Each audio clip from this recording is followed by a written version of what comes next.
Right, this is the MMA chat podcast number 3. Just doing a weekly update of what's been happening with MMA and boxing this week. So it's been fairly quiet with MMA. We've had Jacare against Hernansson. Hernanssen's pretty unknown until he only fought David Branch last. He won that. Now he's won the biggest fight of his career. But fair play to him. But only asterisk with that fight is that it was short notice, fairly short notice, 3 weeks. So even though he won, you can never fully judge a fighter or a fight until they have a full camp fight. Then you know what they're really made of, because short notice fights, there's always an issue with them regarding if it was just luck on their side, because when it's short notice, the opponent is caught off guard since they're not training for that particular style. So it's unlucky for Jacare. Like I always said, it's not worth the fighters taking these fights. It's not worth it when you're on a high level like Jacare is, where you're just one fight away.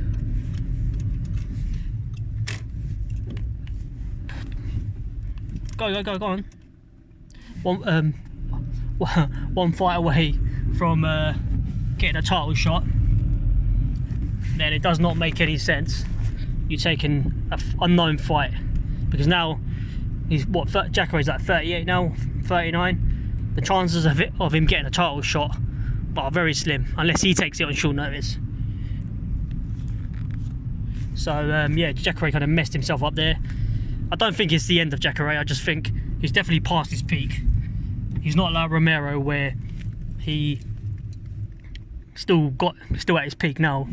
The thing about Romero, I think one of the reasons why he is so good at this late in age is because he started his MMA career late in age as well, just like Randy Couture did. Randy Couture went up to like 45, still sick as ever. So I feel like when it comes to careers of MMA fighters, even boxers, you can start late and carry on until your late years and be good, but you can't be like Rory at 16 and then go all the way up to like 45. I don't see that happening. That is why I feel like Rory is burnt out now, because he started fighting at 16. I think his first professional fight was 16, so it's understandable for Rory to feel like retiring now, but we'll get to that later. But back to Jacare Hernansson. Jacare is going to go. I think he's still got it. He just beat Weidman before this fight, so he's definitely up there. But Hernansson, with Hernansson, I'm not sold yet. Like I said, until I see him fight someone in full camp on a height, like a top 10 type of fighter, then or top 5, top 10 type of fighter, then I can judge if he's that good. But yeah, he picked a very good game plan with Jacare, because I've always said with Jacare, even though he's highly decorated with jiu-jitsu, with MMA, his jiu-jitsu's only really is effective when he's on top.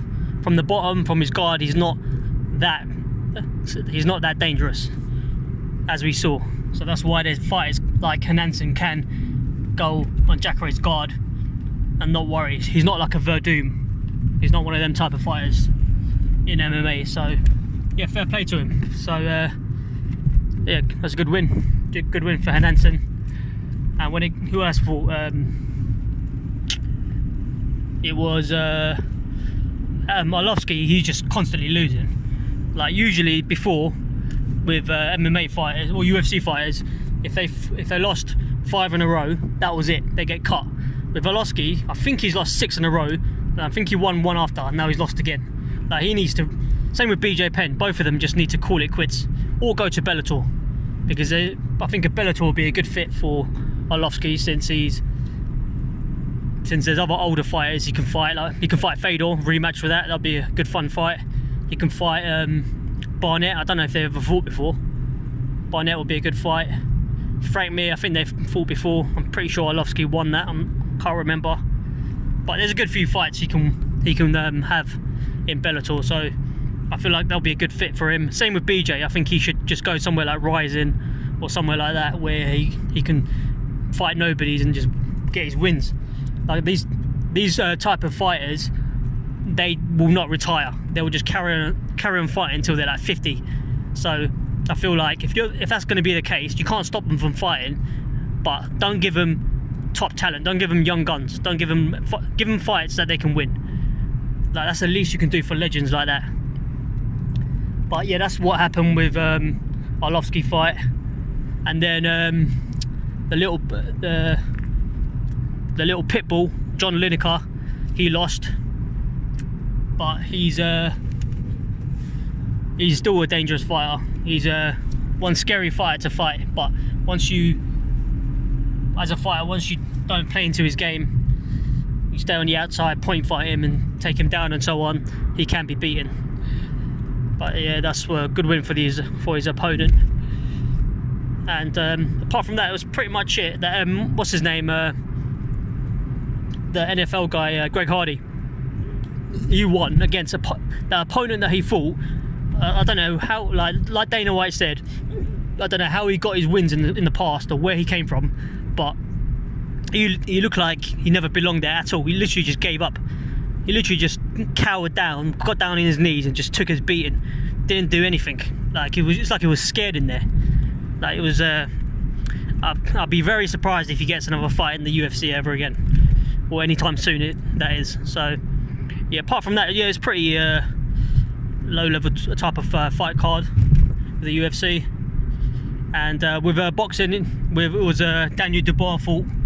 That was a good fight.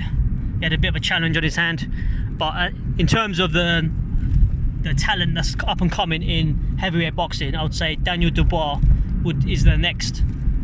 In terms of who I think will do well out of all the other fighters, I say Daniel Dubois will. And if him and Joey Joyce fight soon, like they say it's going to happen, I expect Daniel Dubois to beat Joey Joyce. The thing about Joey Joyce is he's just too, something off about him. He's too like robot like.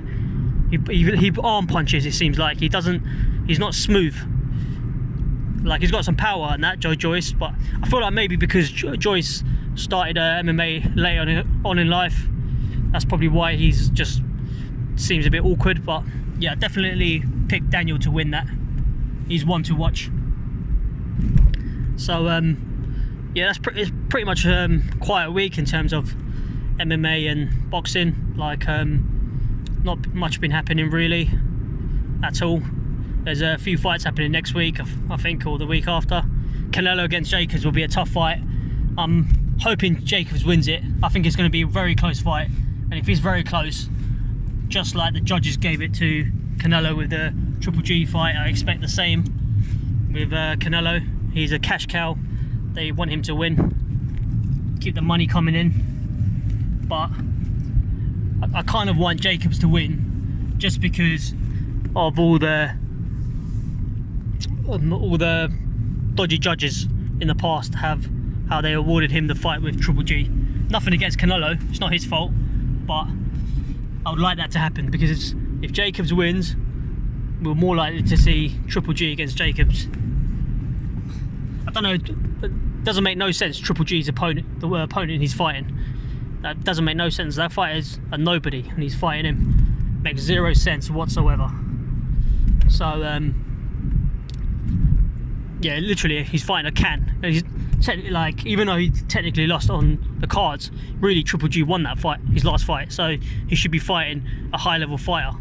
Considering he wants to fight Canelo next, and they both just fought each other. Canelo's fighting a highly dangerous fight, whereas Triple G's fighting a nobody. So that doesn't look good for Triple G at all. Definitely does not. And there was a bit of drama with Triple G and his trainer, them cutting ties, but who knows the full story. Apparently Triple G wanted to have more money, so he doesn't have to give to the trainer, but who knows if it's going to affect him in his next few fights or not, or not. So we'll see what happens with that. But apart from that, nothing else really been happening in the MMA scene. Not really. Like Colby Covington, he's still like he's doing his thing, talking trash. I feel like with Colby, a lot more fans are starting to warm up to him now. I feel like a lot of fans are realizing that he's just trolling. Like, it took me a while to figure that out as well, and like I respect him more. I understand. He definitely got me. I think that's what MMA or boxing needs. We need more bad guys. Like if you can sell it well, like Colby has been doing, I feel like it's a good marketable idea for a fighter to become a bad guy, because there's too many good guys.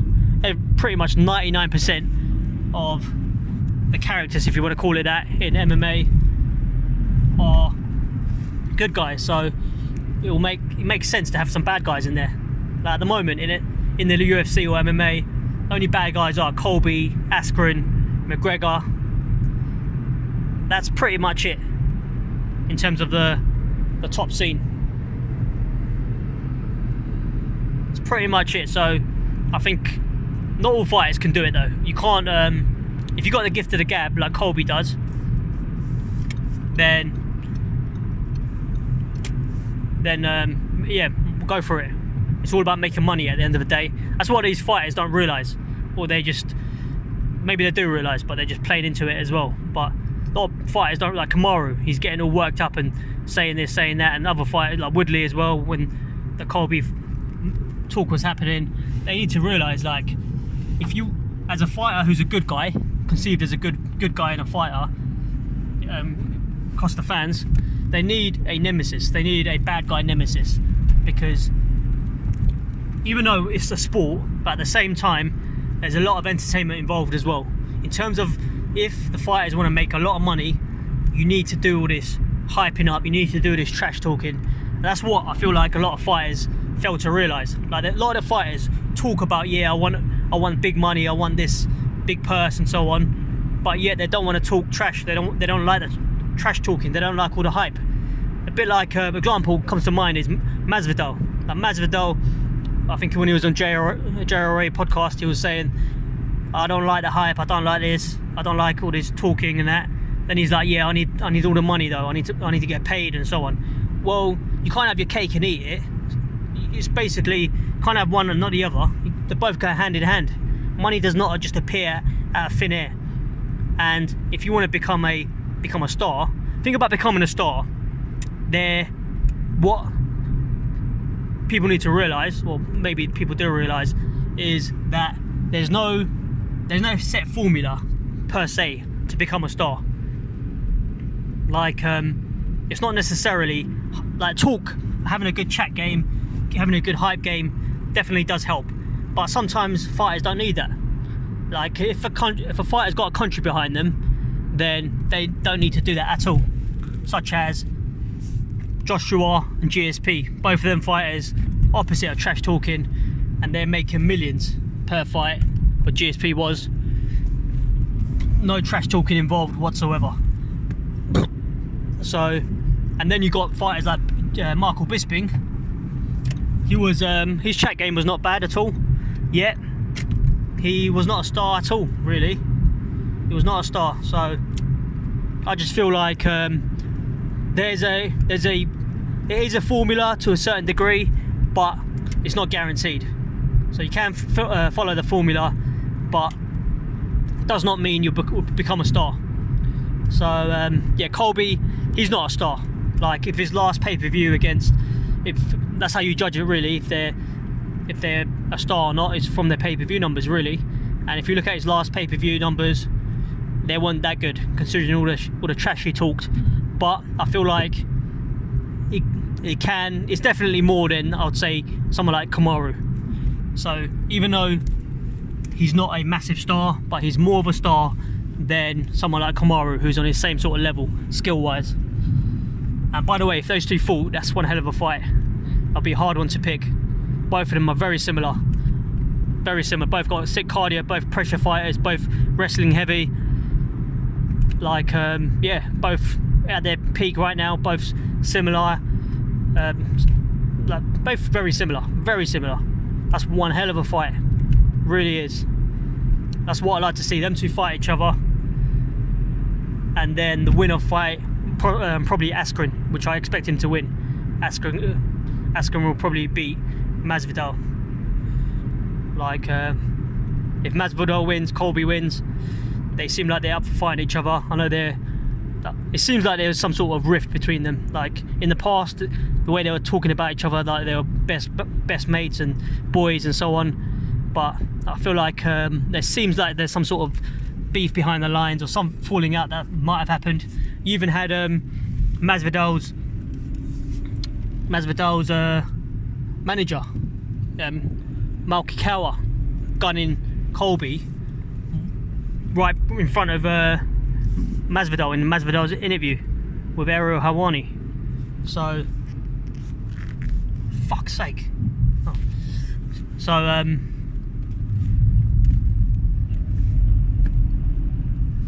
yeah, we should see with that fight.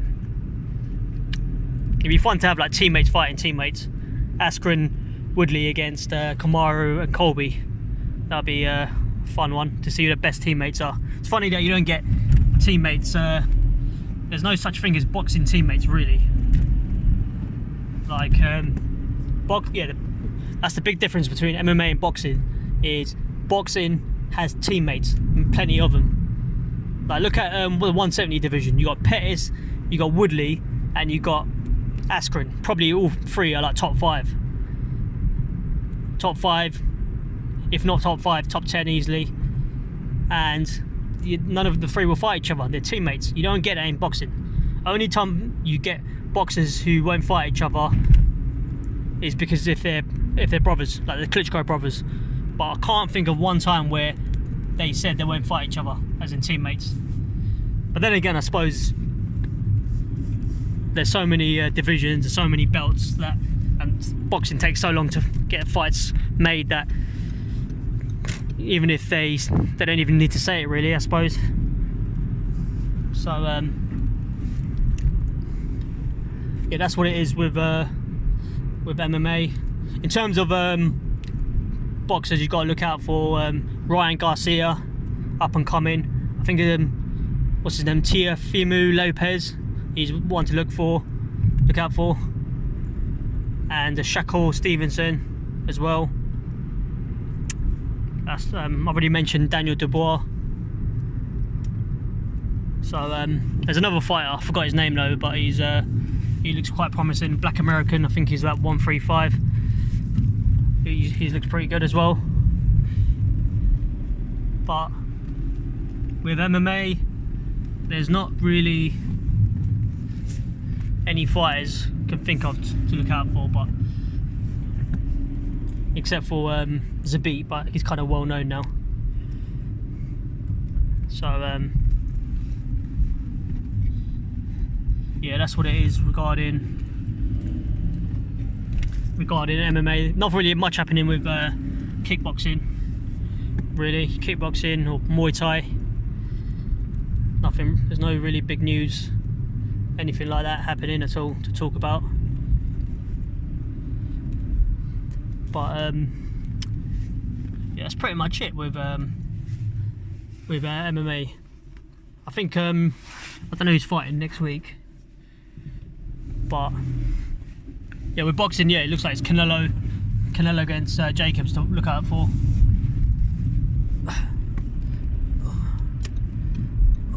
Canelo Jacobs, and then looks like Joshua's fighting that Ruiz Jr.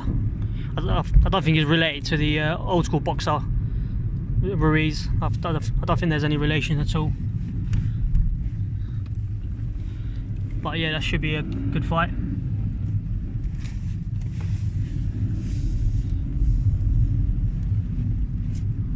So I suppose for a short notice fight, like I said, can't say too much about that fight in terms of being being a terrible fight because it's short notice. So yeah, it is what it is. But in terms of this year, the fights to look out for is Joshua fight, Brazil Wilder. That'll be interesting. Any time those two fight is always one to watch. And John Jones against Santos will be interesting. McGregor, I don't know if he's going to fight again. Who knows? All that money he's made. Apparently his whiskey sales are smashing it as well. So yeah, who knows? Who knows if he's going to fight again? If he does, he does. That's good for him. But I wouldn't be surprised if he's not hungry anymore. That's the thing about McGregor. That's one thing we can say is he's not hungry no more. His hunger's gone, and it's no surprise either. Like, not everyone's a Mayweather where they can make bucket loads of money and still be hungry. That's why you have to tip your hat to Mayweather for still having that hunger, even though he's smashing it. So yeah, McGregor, he's done. His hunger's gone, and you might not even be able to beat some of these guys that he's beaten in the past, like Poirier and so on. But Poirier's fighting Khabib, so we'll see how that goes. I expect Khabib to win, but you never know. Poirier might still do it. It's very unlikely, but it's not impossible. It can happen, and it won't be a massive shock, but it will be a shock. It will be, in terms of the styles to beat or cause Khabib trouble, it will be Gaethje or Michael Chandler. Those two fights. Any fighter who's got a wrestling background, decorated wrestler, and he's got good hands, good striking, then that's the style to cause Khabib some problems. But I tell you what though, Khabib, even though he's wrestling heavy and so on, his striking is not bad. I feel like his striking is quite underrated. It's actually not bad. It's pretty good. I'd say his striking, since him and Askren get compared a lot, very similar styles and so on, I would say his striking's better. I would say he's got a good eye for distance. His hands are not bad. He's got a good jab. Askren, he like shoots for his dear life sometimes in fights, like that. That almost cost him in that Robbie Lawler fight. He literally, as soon as the bell rung, within like a second or two, he just went for the legs, and he got slammed on his head, almost got KO'd. So it's not always works in his favour. I tell you what, fighter to look out for, future champion, from what it seems like, is Tatiana Suarez. She looks very promising. Female Khabib. I think it's 115. 115 is women's. Is stacked. You got Tatiana Suarez. You got Rose. You got Claudia Gadelha. You got the other Polish woman, Kowalski. Even though she lost, she's not bad either. Then you got the former champ, Joanna. I can't remember her name. Jerka Dick, whatever her name is. And then you got the one Rose is fighting, who I think she's going to lose to, the female John Lineker. What's her name again? The Brazilian, small Brazilian. She's a bull. I expect her to win. And then you got that young one, that 20-year-old, who talks a big game. Like, if she's fighting at 115, if they push her too quick, then that might be a problem. And then 125, you got Shevchenko as well, and she's solid. Expect Shevchenko to dominate that division for a long time. So, depending on what division that 20-year-old woman goes to, but I feel like she's read a lot of self-help books and motivational books, and she's kind of like repeating back what she learned from them. But fair play to her, she looks quite good. But we should see. Still young though. 28 years old is hard to judge. Fighters peak later sometimes, so who knows? Who knows how that's going to go? But yeah, that's pretty much how it's looking with MMA and boxing. Nothing else really been happening. Like Dana White's talking like he wants to He's going to go into boxing for sure. I don't see that happening. I don't see any boxers wanted. Everyone knows, well, a lot of people know that Dana White is the Don King of MMA. So he's got a bad reputation. Just like boxers wouldn't want to work with Don King for that reason, for his reputation. I don't feel like Dana White boxers would want to work with Dana White. Plus, Dana White is used to taking a massive percentage from the fighters and taking a fat cut. If he goes to boxing, it's nothing like that. He's going to have to give up a lot. So, and it's so competitive as well. So many established promoters out there. You got, in terms of the stables, you got Bob Arum. He's got some fighters. He's got Crawford. He used to have Pacquiao. That was his main fighter, probably. Yeah, right now, it's probably Crawford is his. Fair play to that guy, Bob Arum. He's like 89 years old. Been in boxing since like Muhammad Ali days. He's ancient.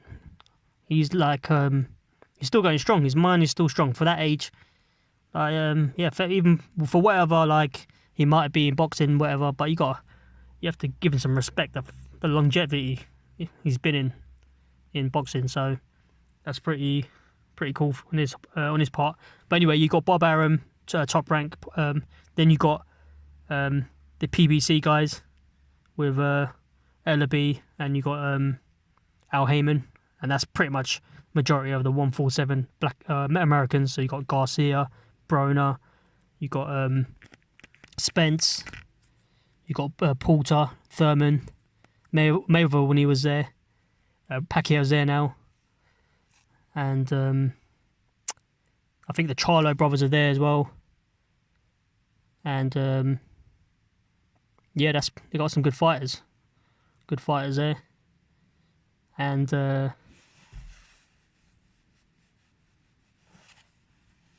are the two. Then you got Shelley Winkle.